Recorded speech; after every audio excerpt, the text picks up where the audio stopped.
Last week po ay pinag-usapan natin kung paano tayo wini-welcome ng ating Father sa kanyang tahanan. So, when we are welcome home, at nandun na tayo sa loob ng ating mga tahanan, ano ngayon yung dapat na atin ay maranasan? Ano ba yung nag-aantay sa atin after that tayo ay may karamdaman? Tapos na homesick tayo. When we return to our Father in His home, what is waiting for us in His home?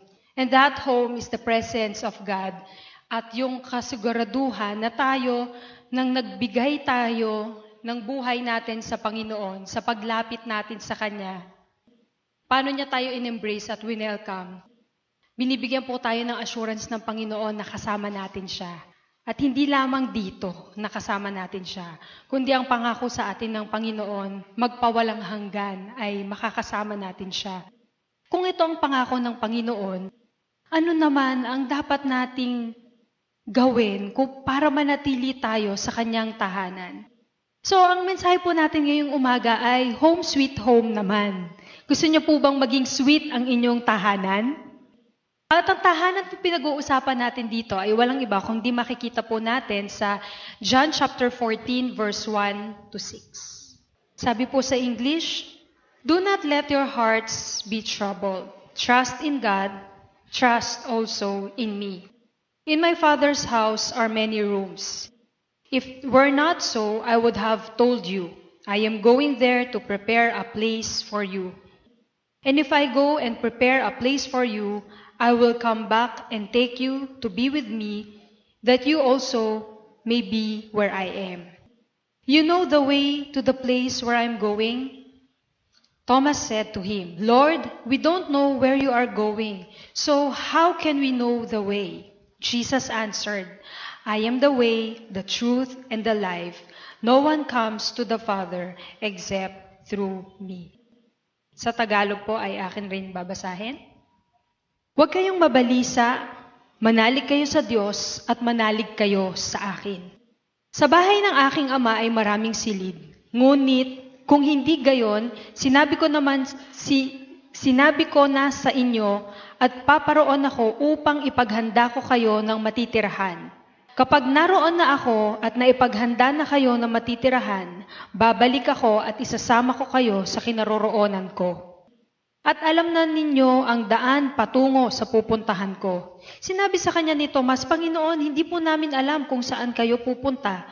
Paano namin malalaman ang daan?" Sumagot si Jesus, "Ako ang daan, ang katotohanan, at ang buhay. Walang makapupunta sa Ama, kundi sa pamamagitan ko." Pagpalain ng Diyos ang pagbasa ng kanyang mga salita. Dito po sa ating binasa, ito po si Jesus ang nangungusap sa kanyang mga alagad. At sinasabi niya na itong mga panahon na ito, nakita ng mga tao kung paano kumilos ang Panginoon, kung paano siya nagpagaling, kung paano siya nagbuhay ng mga patay. At dito, sinasabi ng Panginoong Jesus, meron akong inihanda para sa inyo. At inihanda niya sa atin, doon sa tahanan na iyon ay maraming silid. At yung sinasabi po dito ng Panginoon, kapag tayo ay maniniwala sa ating Panginoon, masusumpungan natin, paano ba talaga maging sweet yung ating tahanan? Sabi po ni C.S. Lewis, "Believe in God like you believe in the sunrise. Not because you can see it, but because you can see all it touches." Titingnan po natin ng araw, hindi talaga natin makikita yung araw dahil napakaliwanag nito eh. Pero naniniwala tayo na may araw sapagkat yung araw nagbibigay ng liwanag kung saan man ito, kung saan masabi, where it touches. Kundi ang pag-aaralan natin ng Panginoon, ngayon na God welcome us into His presence at niyakap niya tayo sa kanyang mga bisig. Kung paano natin naranasan ang pag-ibig ng Diyos. Ngayon na nandun na tayo sa kanyang tahanan, paano natin may enjoy yung sweet presence ng tahanan na ito? Ang unang-una kinakailangan natin gawin is to believe. Believe in God's love. Believe in God's love. Ano ba itong pag-ibig ng Diyos? Dito po sa John chapter 14, chapter 15, and chapter 16, makikita po natin ang pag-ibig ng Diyos sa atin. Unang-una, ang pag-ibig ng Diyos sa atin ay sa pamamagitan ng kanyang anak na si Jesucristo. Si Jesus ang nagpakita sa atin kung gaano niya tayo iniibig. Dito po sa binasa natin sa John chapter 14 verses 1 to 3, sinabi po ng Panginoon dito yung word na daan. Ano ba tong daan na ito? At ano yung tinutukoy niyang pupuntahan natin? Ba't kailangan natin dumaan dito sa daan na ito? Ang daan na sinasabi dito ay yung daan doon sa walang hanggan. Walang katapusan. That is eternal life. Hindi po natin ito nakikita. Eternal life cannot be seen. Pero secure tayo, habang tayo ay nagtitiwala sa ating Panginoon, inihahanda niya yung daan natin patungo dito. Ang tanging issue lamang na kinakailangan nating harapin, are we willing to believe? To believe in God's love. Na si Jesus ang naging sacrificial lamb. Sa Old Testament po, para makarating sila doon sa presensya ng Panginoon, ang kinakailangan nila, yung mga priest, ay mag-alay ng hayop. Kailangan ng hayop na kanilang iaalay ay walang kapintasan. At pagkatapos, ito'y kanilang iaalay, ito'y papatayin, yung dugo nito ay kailangan mashed, at saka sila makakarating sa Panginoon. Bakit ganito? Kasi God's law, kinakailangan meron dugo na matigis. Remember, nung unang-unang magkasala ang tao, si Eva at si Adan, which is, ang kasalanan na ito ay minana natin kay Adan. Nung kinain nila yung prutas na magbibigay sa kanila ng karunungan sa masama at sa mabuti, ano yung unang-unang na-realize ni Adan at ni Eva? Sila ay nakahubad. At nahiya sila. Nakita nilang hubad sila. Kaya ginawa nila, sila ay agad-agad na nagtago. Sumuway sila doon sa utos ng Diyos, sila ay nahiya, sila ay nagtago, at naghanap sila ng dahon para saplutan ng kanilang katawan. Pero hindi naging enough yung sinaplot nilang dahon sa kanilang katawan para matanggal yung hiya nila. Ano pong ginawa ng Diyos? Ang sabi po sa Genesis, kumuha ng hayop ang Diyos, ito'y kanyang pinatay, binalatan, at idinamit kay Adan at kay Eva. This is really amazing. Hindi enough yung dahon. Kinakailangan may shedding, may dugo na natigis para i-cover yung kahihiyan nila. At ang ginamit ay yung isang inosenteng hayop para i-cover si Adan at si Eva. Ang mabuting balita, yung pong hayop, that lamb, sa New Testament, ang lamb po na yon ay walang iba kung hindi ang ating Panginoong Jesus. Ang buhay niya, yung dugo na natigis doon sa krus ng Kalbaryo, ang naghugas, ang nag-alis ng ating kahihiyan, ang nagpagaling sa ating karamdaman, at ito yung nag-cover sa atin. Ganito tayo inibig ng Panginoon. During the Old Testament, pinili lamang ng Panginoon Diyos kung kanino niya ibibigay ang kanyang biyaya. Meron pong isang story ni Billy Graham. Sino po yung nakakakilala kay Billy Graham? Ayan, kung kilala nyo man siya, at hindi nyo kilala, ipakikilala ko po siya. Siya po yung greatest evangelist nitong 20th century. At meron po siyang istorya. Nagpunta siya sa isang lugar, sa southern town, kung saan pinigilan siya ng pulis. Kasi nag-overspeeding siya. So sinabi naman ni Graham na guilty ako, nag-overspeeding talaga ako. At sabi nung pulis sa kanya, pero kinakailangan mo pumunta sa court. Kahit na inamin na ni Graham yung kanyang ginawa, pinapunta pa rin siya ng pulis sa korte. At pagdating sa korte, tinanong siya ng judge, guilty or not guilty? Ang sagot po ni Billy Graham, nagpiplead akong guilty. So sabi nung judge sa kanya, dahil dyan, kinakailangan mo magbayad ng $10. $1 every mile na violate mo doon sa limit. Maya-maya, napansin ng judge, parang pamilyar tong lalaking to. Kasi nga, great evangelist siya, nakakilala siya sa buong mundo. Na-recognize niya na sa Billy Graham pala yung kausap niya. You have violated the law, sabi ng judge. Kailangan mo magbayad, pero ako magbabayad para sa'yo. Kinuha ng judge yung kanyang wallet at binayaran niya yung dapat bayaran ni Billy Graham. At kinuha niya si Billy Graham, halika, lumabas tayo. Ililibre kita ng dinner, pinakamasarap na steak. Ano po ibig sabihin nitong storyang ito? Madalas po natin naririnig yung word na grace. Ano ba yung grace? Ano ba yung biyaya? Pag pag-uusapan natin ang pag-ibig ng Diyos, hindi natin pwedeng hiwalayin yung grace and mercy. Mercy, kapag dapat kang parusahan, pero hindi na kita pinarusahan kasi naawa ako sa iyo eh. Mercy, habag. Meron po bang mercy dito? Pangalan ng tao. Pero pag pinag-uusapan natin ng pag-ibig ng Diyos, kasama dyan yung mercy eh.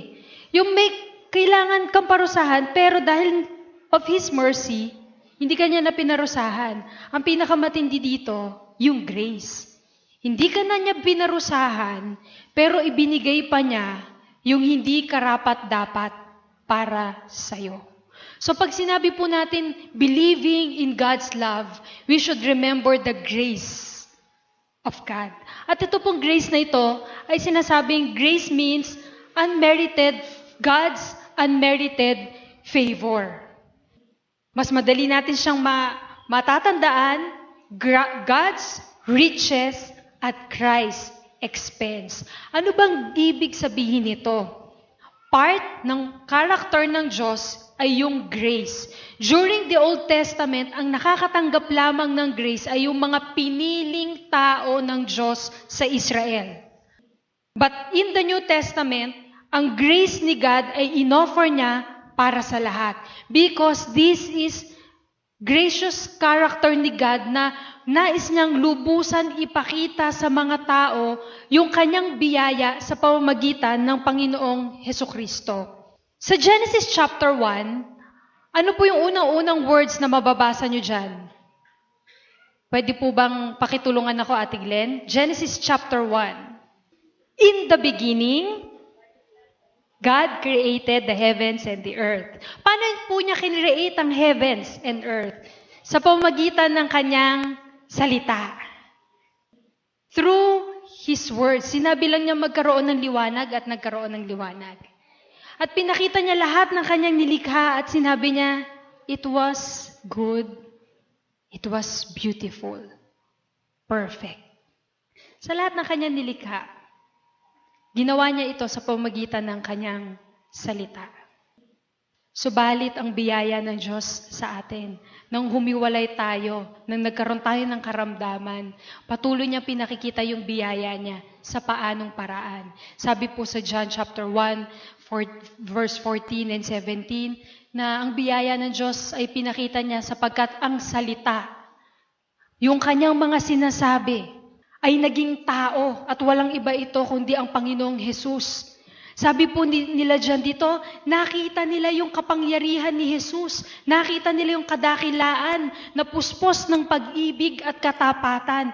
Ibinigay yung utos kila Moises. Ngunit ang pag-ibig at katotohanan ay dumating sa pamamagitan nino ng Panginoong Hesukristo. Kaya nga God is a God of grace at ito yung pinaparanas niya sa ating lahat. Nang sinabi po dito sa John chapter 1 verse 12, ngunit ang lahat ng tumanggap at nanalig sa Kanya ay pinagkalooban niyang maging anak ng Diyos. When you come to the Father, natatandaan niyo po ano pong ginawa ng tatay nung lumapit yung kanyang anak na nawawala at namatay na. Unang-una niyang ginawa, tumakbo siya, niyakap, hinalikan. Ano pong binigay sa kanya? Yung robe, yung ring, yung sandals, at pinakamasarap na pagkain. Ito yung ginawa ng ama sa kanyang anak. Winelcome niya yung kanyang anak. At ang nais pong sabihin sa atin dito ng Panginoon, ngayon na nandun tayo that God already welcome us, ano yung kinakailangan natin gawin? Tanggapin natin yung pinagkaloob sa atin ng Diyos na tayo'y mga anak niya. Pinagkaloob niya yung pag-ibig niya, yung kabutihan niya, na siya yung ating tagapagligtas at yung biyaya niya doon sa cross ng Kalbaryo ay ipinakita sa atin. Alam niyo, ang grace po ay hindi lamang bahagi ng plano ng Diyos, kundi pinapakita sa pamamagitan ng biyaya ng Diyos kung paano niya tayo niligtas. Bakit ko po ipinapaliwanag ang mga aspeto na ito sa inyo? Because I want you to enjoy the sweetness of home, and that is in the presence of God. Ang kabuuan po ng ginawa ng Panginoong Hesukristo kung bakit siya pumunta dito sa mundong ito ay para sa mga may karamdaman, sa ating mga makasalanan. Siya po ay binigyan ng korona. At ang sabi po sa Hebrews, that crown is the crown of glory. Ano pong ibig sabihin nito? It is by the grace of God na tinubos niya tayo doon sa kayamanan ng biyaya ng Diyos upang tayo na tinatawag ng Panginoon sa kanyang makapangyarihang pagkilos ay makalapit sa kanya sa pamamagitan ng ng mabuting gawa, makalapit sa kanya sa pamamagitan ng pag-iyak, makalapit sa kanya sa pamamagitan ng pagkanta. Tayo ay makakalapit lamang sa Panginoon dahil sa kanyang biyaya. Yung grace niya ang nagbigay sa atin ng kakayahan, makalapit sa kanya. Una, tinubos tayo. Pangalawa, tinawag tayo at inaantay niya tayo na lumapit sa kanya dahil sa paglapit natin sa kanya, ano pong ginagawa niya? Inaalis niya lahat yung kasalanan natin. Siguro nagtataka tayo, paano ngayon that I am in the Father, meron pa rin ako mga struggle, nagdududa pa rin ako, pupunta ba talaga ako sa buhay na walang hanggan? Meron ba talagang buhay na walang hanggan na nakalaan sa akin? Meron. Ayun ay sa pamamagitan ng biyaya ng Diyos. Kung maniniwala ka at kung tunay na tinanggap mo ang Panginoon, Diyos, sa iyong biyaya, inaalis niya yung ating mga kasalanan sapagkat ito ay sa pamamagitan ng regalo. At ang regalong ito is the grace of God. Pag lahat po ng ito ay naganap na sa atin, yung pong work of salvation ay sa pamamagitan lamang ng grace, kaya tayo tinawag. Ang tao po ay naniniwala that it is only by the grace of God that we are saved. Pinakamaganda, hindi lang po yung kaligtasan na pinag-uusapan dito. Alam niyo po yung grace na pinag-uusapan natin. Ngayon, na natanggap natin ang biyaya ng Panginoon na tayo'y iniligtas. Ngayon, naligtas na ako. Naniniwala ako, Pastora Joy, that I have eternal life. Ano ngayon ang kasunod? Yan pong grace na ibinigay sa atin ng Panginoon ay makikita natin sa iba't ibang paraan. Hindi lamang tayo nililigtas, kundi binibigyan tayo ng kasiguraduhan, anuman ang ating pagdadaanan, mapagtatagumpayan natin. Anuman ang ating pagdadaanan sa ating paglilingkod, sa tahanan ng ating Ama, makakayanan natin ang lahat ng pagsubok ng buhay sapagkat ang biyaya ng Diyos ang nag-e-empower sa atin, ang nagdadalisay sa atin para patuloy tayong dalhin sa kanyang presensya. So in short, ang biyaya ng Diyos sa pasimula pa, nandoon na hanggang katapusan. Iyon po ang pag-ibig ng Diyos sa bawat isa sa atin. Dito po sa John chapter 14, tinanong po, sino po yung nagtanong? Paano namin malalaman yung daan? Sabi ni Philip. Paano namin malalaman yung daan? Di namin alam ang daan. Paano ba kami makakaraan doon? Paano kami makakarating doon? At ang sagot po sa kanila ng Panginoong Hesus, ako ang daan, ang katotohanan, at ang buhay. I am the way, the truth, and the life. Siya yung daan, patungo saan? Sa Ama. Siya yung katotohanan na yung pangako ng Diyos sa bawat isa sa atin ay ipinakita niya dahil si Jesus yung katotohanan. Yung kanyang buhay ay nakita natin na yung katotohanan ng pangako ng Diyos ay ibinigay na sa atin na meron tayong tagapagligtas, meron nagbayad ng dapat natin pagbayaran. At itong buhay na sinasabi dito, this is really amazing. Sabi niya, I am the way, the truth. Ako ang daan, ang katotohanan, At ang buhay, yung buhay po na sinasabi dito ay pinag-isa tayo. Ibinigay sa atin yung buhay na walang hanggan sa pamagitan ng Panginoong Hesukristo. Sabi po siya sa verse 12, believe in Jesus Christ and all the miracles na ginawa niya. If we will believe, ano pong kasunod nito? We can live under His love. Sa John chapter 14 verse 1, sabi po dyan, don't let your hearts be troubled. Trust in God. Trust also in me. Believe na ang pag-ibig ng Diyos ang nagbigay sa atin ng kagalingan. Ang nagbibigay sa atin ng kaaliwan kapag tayo nalulungkot. Sabi dyan, trust God that now you are home with the Father at siya yung mag-iingat sa atin.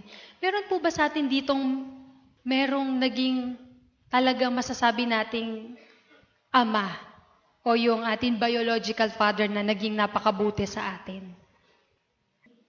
O lahat po ng mga tatay nyo salbahe sa atin?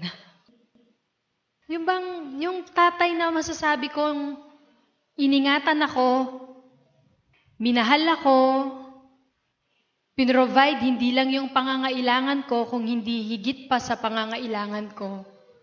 Ama na nag-protect sa akin. Ama na nag-provide sa akin. At Ama na nagmahal sa akin. Kahit walang hinihiling kapalit. Siguro para sa iba ang hirap nitong isipin kasi yung tatay ninyo ay hindi naging ganito sa inyo. Para sa akin, masasabi ko, my father is a good provider, protector, overprotective nga po eh. And His love is unconditional. Although He's not perfect, pero pag-iisipin ko, yung pag-ibig ng Diyos, Ama, na ibinigay ang lahat para sa akin at para sa iyo, ano pang hindi niya kayang ibigay? When now, na tayo ay nasa Kanyang presensya, kung tayo mabubuhay under His love, anong nag-aantay sa atin? Sabi po sa John chapter 15 verse 9, abide in me or remain in my love. Tinutukoy po dito, sinasabi po dito ni Jesus, I am the vine and you are the branches. Ako ang puno ng ubas at kayo ang mga sanga. Kung mga sanga ay aalis sa puno, kayo ay mga mamatay. Kaya sinabi po ni Jesus dito, manatili kayo sa akin. Bakit tayo kinakailangan manatili sa Kanya? Sapagkat ang buhay ay nasa Kanyang presensya lamang. Now that we are in His presence, ano kinakailangan nating gawin? Obey His commands. When we live and when we are living under the love of God, ano po yung command sa atin ng Panginoon? Love one another. Kung tayo po ay naniniwala sa pag-ibig ng Diyos sa atin, kung paano si Jesus, isang inosente, ay pinatay, nagtigis ng dugo, yan po yung ginagawa natin every first Sunday. Ibinigay ang buhay para sa atin, para sa kailangan natin sa ating buhay. Ano pang kakailanganin natin? And if we are living under the grace of God, under His love, paano natin mapapakita that we are really living under His love? Pwede po ba natin basahin? Love one another. Tignan niyo po yung katabi niyo. Malamang mahal niyo yan, kaya niyo nga siya katabi. Pero tumingin po kayo dun sa nasa likod. Nandyan po ba yung kinaiinisan niyo? Tumingin po kayo sa bandang kanan. Nandyan ba yung hindi mo pinapansin? Nandyan ba yung tinataguan mo? Siguro yung bandan dun nakaupo, tinataguan yung banda nandito para hindi sila magkikita. O kaya yung banda nandito, nagtatago yan para hindi sila makikita yung nandito. Sa isa pong tahanan, may hindi pagkakaunawaan. Sa isang tahanan, minsan hindi naiintindihan ng anak ang magulang at ang magulang sa anak. Minsan ang magkakapatid, nagkakaselosan. Pero kung pangahawakan po natin na ang tahanan pinag-uusapan dito ay yung tahanan dun sa buhay na walang hanggan, na inihanda ng Panginoon Jesus para sa atin. Hindi lamang sa pangwalang hanggan, kundi gusto ng Panginoon na maranasan natin yung katamisan ng presensya niya habang nandito tayo sa mundong ito, sa ating mga loob ng tahanan. The sweet presence of God when we love one another. Marami pong problema at issue at marami pong may sakit na lugar ay hindi sa ospital. Naniniwala po ba kayo dyan? Ang lugar na may pinakamaraming sakit ay sa loob ng iglesia. Physically, may karamdaman. Emotionally, yung bang may nasasaktang damdamin dahil meron may ginawa sa kanilang hindi maganda. Yung bang kaluluwa natin, yung soul natin, yung emotions natin na simula pagkabata, abuse na tayo, o kung ano man yung ating pinagdadaanan. Kaya tayo nandito sa church because we are all sick. But the grace of God and His love gives healing. If we receive the love of God, why not extend that love sa ibang tao? Doon sa ating kapwa.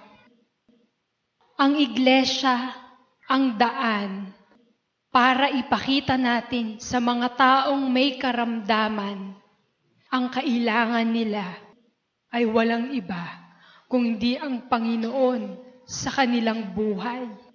Hindi po ang iglesia ang daan para sabihin natin sa mga taong makasalanan sila, ang sama ng ugali nila, mababaho ang style nila, hindi tama ang ginagawa nila. Tandaan niyo po ito, New Life Church. Hindi ang tao ang kalaban natin. Hindi ang pamilya natin ang kaaway natin. Hindi ang kaibigan natin ang kaaway natin. At hindi ang kaaway na taong nakikita natin ang kaaway natin. Wala tayong ibang kaaway kung hindi ang dyablo. Kaya kung kayo ay nagagalit sa kapwa ninyo, tandaan ninyo, hindi yan ang kalaban ninyo. Because Satan comes to kill, steal, and destroy your life, your relationship, na habang nagagalit ka sa tao, wala kang kapayapaan. Habang nagagalit ka sa tao, iniiwasan mo siya, hindi ka natutulog, wala kang kagalakan sa iyong buhay. When you receive the love of God, kinover niya ang lahat ng pagkukulang mo, lahat ng kasalanan mo. At habang tayo nabubuhay sa mundong ito, people will hurt us. Hindi nila mamimit yung standard na gusto natin. But ang sabi po ng Panginoong Jesus, I have loved you. Unconditional. And now, my command is to love one another. Ito po yung daan. The church and Jesus Christ is the only way para sabihin natin sa Panginoon, sa mga tao na may karamdaman, ang kailangan nila si Jesus. At ikaw ang kinakailangan na magsabi nun at magparamdam nun. At ang kailangan na magpatawad sa mga taong hindi naman humihingi ng kapatawaran sa ginawa nila. Sa mga taong hindi ina-acknowledge yung pagkukulang nila sa inyo. Bakit? Pastora Joy, bakit?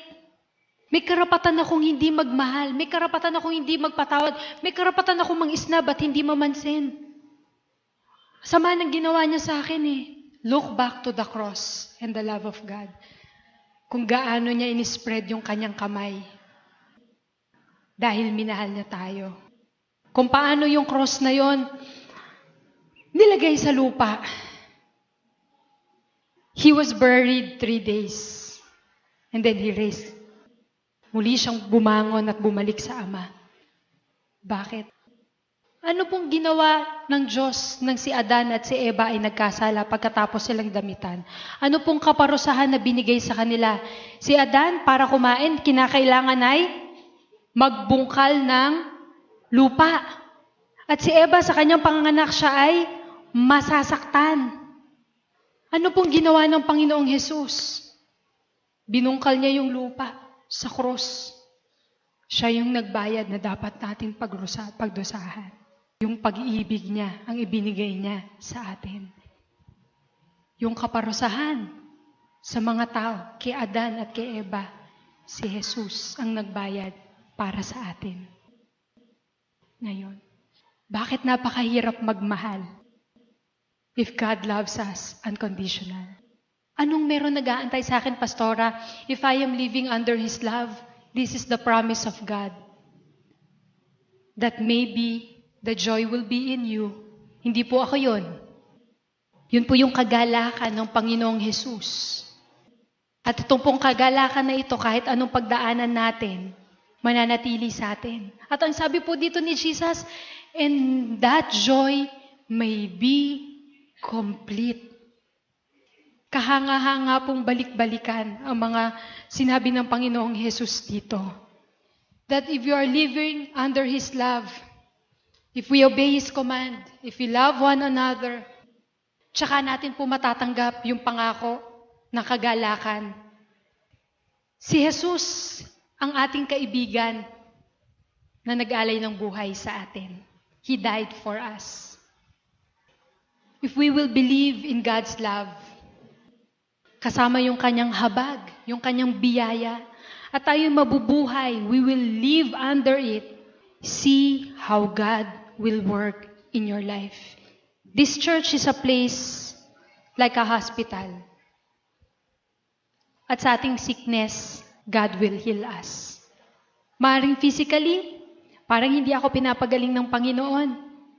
But as long as you hold on to the promise of God and obey His command, kahit na may karamdaman tayo physically, pero yung joy nananatili sa atin. Kahit na meron tayong pinagdadaanan sa ating buhay, gusto ng Panginoon, mapalaya tayo doon. Ano man yung struggle natin sa mga oras na ito, Lord, ngayon na nag-decide akong lumapit sa iyo, nag-struggle pa rin ako sa ibang aspeto ng aking buhay. Maybe sa trabaho natin, maybe sa relationship, maybe sa pag-uugali, maaring sa bisyo, maaring sa relasyon.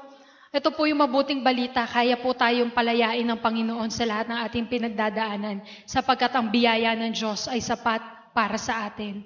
Sapagkat ang nais ng Panginoon, i-restore tayo, muli tayong buhayin. At kung tayo man ay nangangailangan ng provision ng Panginoon, kung paano tayo kakain, kung paano tayo mabubuhay sa araw-araw, kung magtatapat po tayo sa Kanya, ito po ang salita ng Diyos.